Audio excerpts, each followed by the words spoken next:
শুভ সকাল বাংলাদেশ। আমি তাম্মাদ সাইকেলে পাড়ি দিচ্ছি এভারেস্ট বেস ক্যাম্প। অ্যান্ড আজকে 18তম দিন শুরু হচ্ছে।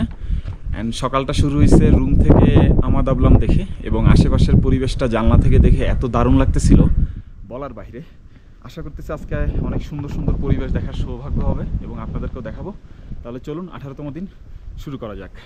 এই ভিডিওটা স্পন্সর করছে স্পোর্টোলজি। ভার্চুয়াল স্পোর্টস ইভেন্ট এবং স্পোর্টস গিয়ার নিয়ে কাজ করতেছে স্পোর্টোলজি। ভার্চুয়াল সাইক্লিং অথবা রানিং ইভেন্টের সাথে যুক্ত থাকতে আপনারা স্পোর্টোলজির ফেসবুক পেজে নজর রাখতে পারেন। তো গতকাল রাতে আপনাদেরকে বিদায় দিয়ে এই রুমটা নিই। রুমটা হচ্ছে 500 রুপি নিছিল এক রাতের জন্য। অ্যান্ড ডিনারে অ্যাজ ইউজুয়াল আমি ভেজ ডাল ভাত উইথ এগ নিয়ে নিছিলাম, সম্ভবত 800 বা 850 রুপি। আর গরম পানি এক গ্লাস খাইছি, ওইটা প্রায় 100 রুপি ধরে। সো এই আর কি, এখানে আপনার আস্তে আস্তে উপরের দিকে উঠলে খাবারের দাম আরও বাড়বে। অ্যান্ড সকালে শুরু করলাম হচ্ছে স্যুপ দিয়ে। ডিম ছিল, নুডলস ছিল, স্যুপটা দারুণ ছিল। অ্যান্ড এই মুহূর্তে আমি বাইরে দাঁড়ায় আছি। অ্যান্ড জাস্ট দেখেন কি পরিমাণ বাতাস, এগুলো কত জোরে জোরে কাঁপতেছে। তো বুঝতে পারতেছেন ইজি হবে না। দেখি সাইকেলটা বের করবো, জিনিসপত্র রেডি করে ফেলতেছি। আর্লি পসিবল শুরু করে দিব। আজকে যদিও রাস্তা কম, বাট আজকে হচ্ছে অতি উচ্চতায় উঠবো, তো উঠে ওখানে আর কি খাপ খেয়ে নেওয়ার জন্য একটা দিন স্টে করবেন। তারপরের দিন হচ্ছে চুকুল চলে যাব। চলেন রুমে ঢুকি। আজকে খুব সম্ভবত তাড়াতাড়ি পৌঁছে যাব, রাস্তাটা ছোট। তো প্ল্যান হচ্ছে আপনার গিয়ে রেস্ট নিব দুপুরে, দেন বিকালে একটু উপরে উঠানামা করব, যেহেতু হাই অল্টিটিউডের সাথে অভ্যস্ত হওয়ার ব্যাপার স্যাপার আছে।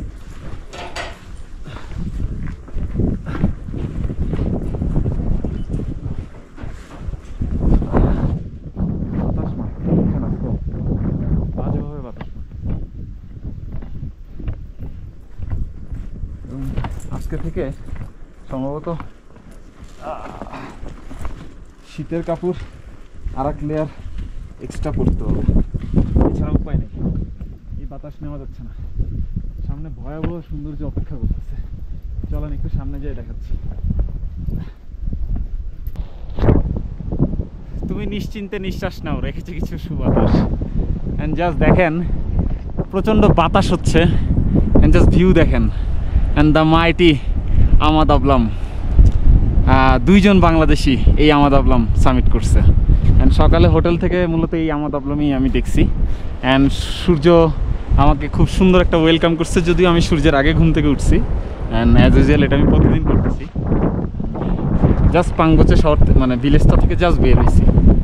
Just look at this. Of man, আমরা ওইদিকে যাচ্ছি, মানে বুঝছেন কি জিনিসের কাছে আমরা যাচ্ছি। দারুণ হবে, দারুণ দারুণ দারুণ।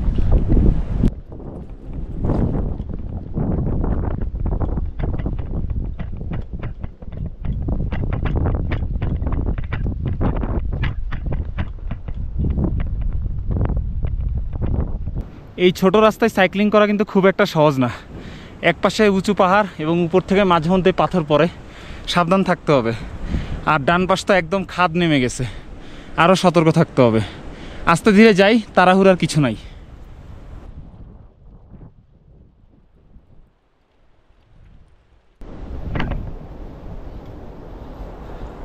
Hello, bro. Okay. Nice to meet you. I'm I'm from Myanmar. Myanmar, you know, Burma. Oh, okay. Yeah.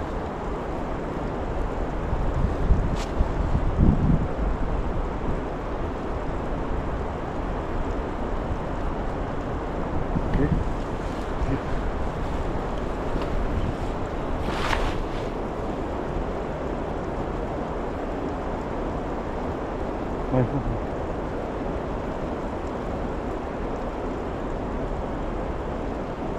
Your hand. Okay. So what's the plan today? Dimboche? Yes. Oh, okay. You? Yes, Dimboche. এই রোডটা করা হইলেই normal পানিতে পোষায় না। আর এমনিও এত high অল্টিটিউডে বুঝছেন ইলেকট্রোলাইট নেওয়া উচিত। Thanks to cycle 365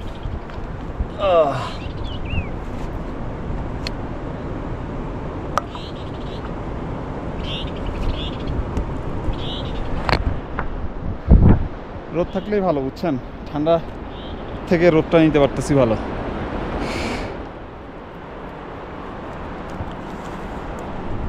O man,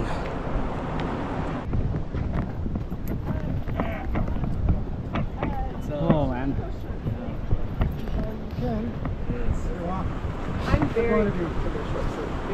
Just think, it's going to be an incredible ride on the way down. Yep. After Ranjola. So that's the motivation. There you go. Can I take your photo? Ah, sure. Oh, sure. Get a photo with this guy.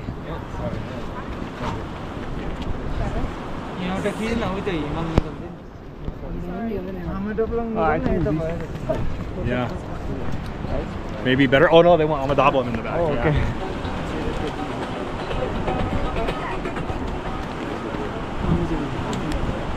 Thanks, man. Get after it, all right? Enjoy your trip. Stay safe. Thank you. Where are you from? I'm from Bangladesh.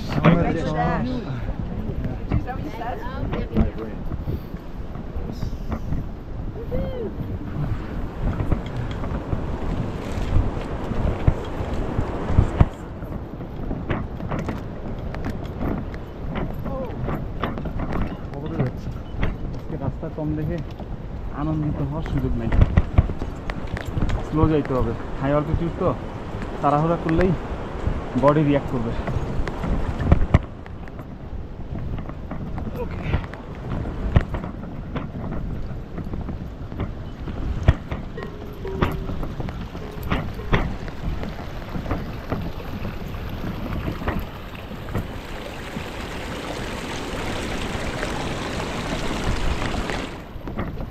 কিছুক্ষণ cycling করার পরে এই খোলা জায়গাটায় চলে আসি। দারুণ একটা জায়গা, ড্রোনটা উড়াবো কিন্তু কেউ দেখলে আবার ঝামেলা। সো প্রায় 1.5 ঘন্টা ধরে বসেছিলাম জাস্ট একটু খালি পাওয়ার জন্য, অ্যান্ড অবশেষে উড়ানোর সুযোগ পাইছি। মানে কি বলবো, 1.5 ঘন্টা জাস্ট আমি বসেছিলাম এই জায়গায় শটটা নেওয়ার জন্য। অসাধারণ একটা জায়গা। এখন আসলে কি করব, ড্রোন এসব জায়গায় পারমিট নিতে হবে, আর পারমিট ফি অনেক বেশি, প্রায় 50,000 রুপি সার্ক কান্ট্রির জন্য, পসিবল না। সো মাঝে মধ্যে এরকম টুকটাক একটু উড়াবো, খুব বেশি উড়াইতে পারবো না, সমস্যা নেই, চেষ্টা করব আর্লি মর্নিং আর সামিট পুস্টগুলোতে যেন অ্যাটলিস্ট উড়াইতে পারি। চলেন, অনেক দেরি হয়ে যাচ্ছে, আজকে রেস্ট নিতে হবে, ডিংবোচে ঢুকতে হবে। ও ম্যান, এত সুন্দর জায়গা। ও বাট গেস হোয়াট, এইবার যে উঠা শুরু করব একবারে 4500 মিটার উঠাবে, বাট এই জায়গা দেখে তো আমার মাথা খারাপ হয়ে গেছে। ও এই ম্যান,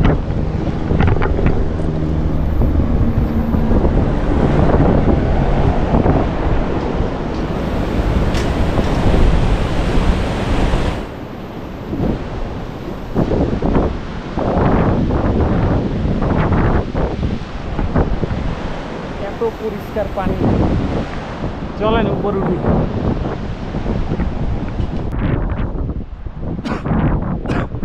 নিঃশ্বাস নিতে কষ্ট হইতেছে, গলা শুকিয়ে যেতেছে বারবার।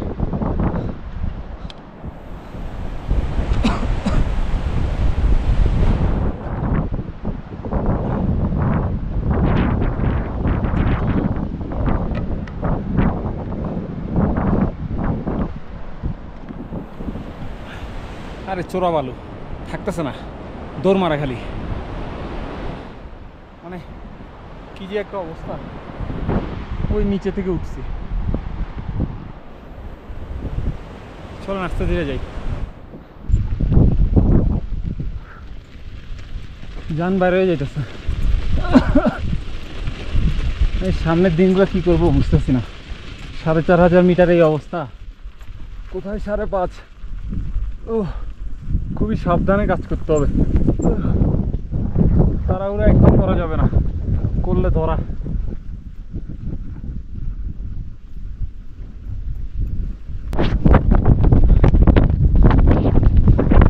নিজের ব্রেনের সাথে লুকোচুরি খেলতেছি। ওই যে ডিংবোচে দেখা যাচ্ছে। ও ম্যান, বিকালে দেখি একটু আশেপাশে ঘুরে এখন আমার রেস্ট নিতে হবে। এই বাতাসটা পুরো গলা ঠোঁট সব শুকায় ফেলতেছে।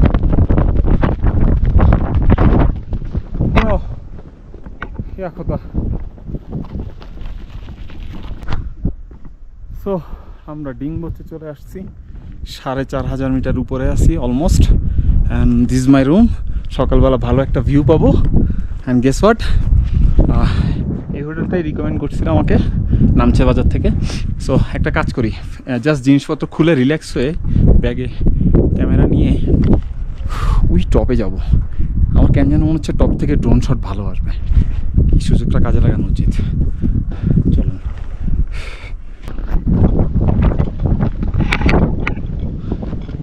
পানি নিয়ে নিছি আর লাঞ্চ হচ্ছে এটা, কারণ এখানে লাঞ্চ করা পসিবল না, প্রচুর দাম। চলেন আস্তে আস্তে যাই। এখানে হেঁটে আসলে লাভ হবে, অতি উচ্চতায় আছি তো, অ্যাডজাস্টমেন্টের ব্যাপার স্যাপার আছে। কালকে যেহেতু 5000 মিটারে ঢুকবো, আজকে আশেপাশে হাঁটা উচিত। 4500 মিটারে সুস্থ আছি। সো আশা করতেছি আজকে যেহেতু তাড়াতাড়ি এখানে বিশ্রাম নিচ্ছি, আশেপাশে হাঁটাহাঁটি করতেছি, কালকে 5000 মিটারে উঠতে খুব একটা কষ্ট হবে না। অ্যান্ড কালকে চুখুং খুব একটা দূরেও না, 5000 মিটার হলেও। সো ধীরে সুস্থে চুখুং যাব এবং কালকে চুখুংয়ে গিয়ে বিশ্রাম নিব ভালো মতো, আশেপাশটা একটু হাঁটবো, কারণ এর পরের দিন ইনশাল্লাহ চুখুংরি সামিট করব। প্রায় 5500 মিটার উপরে অবস্থিত এই পর্বত। অ্যান্ড আশা করা যাচ্ছে আমার দ্বিতীয় সফলতা হবে এই চুখুংরি।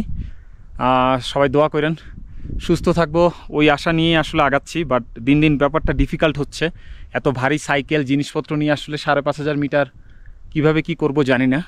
সো কালকে দেখি 5000 মিটারে উঠে বডি কীভাবে রিয়াক্ট করে। ইনশাল্লাহ বিশ্বাস রাখতেছি যে পারবো, দেখা যাক কি হয়। চলেন আমরা আস্তে ধীরে পাড়ায় ব্যাক করি।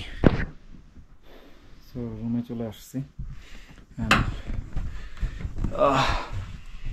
অপেক্ষা করতে হবে, 6:30টায় ডিনার।